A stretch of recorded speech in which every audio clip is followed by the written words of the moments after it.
তো আজকে সকালটা সত্যি খুব ভালো আমার জন্য। তো কেন ভালো চলো দেখে নাও। এই যে আমার ড্রেসিং টেবিল এসে গেছে, আর এই যে ইনি আপাতত পুরো ড্রেসিং টেবিলের টার্মিনেটার স্প্রে করে দিচ্ছে, কারণ যেহেতু তো ওই জন্য আগে স্প্রে করেছে, কারণ গুছানোর পরে স্প্রেটা করা যাবে না, ওই জন্য সেই স্প্রেটাই করছে। তো তোমাদেরকে সামনে থেকে আমি একবার এখানে দেখিয়ে দিই, তারপর ব্লগের মধ্যে তো দেখাবোই, চলো দেখিয়ে দিই। তো এই দেখো, এই যে ড্রয়ার, এই যে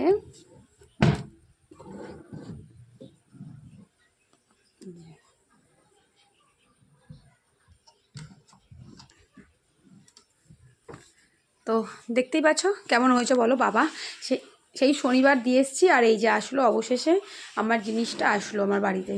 প্রচুর খেসরত করে আপাতত বৃষ্টিটা একটু ছ্যাক দিয়েছে, তো এই যে আসলো। কেমন লাগছে বলো, এই জায়গাটা পুরো কভার হয়ে গেল। আর এই যে টেবিলটা কিন্তু আমি এখানে প্যাক করে নিয়েছি।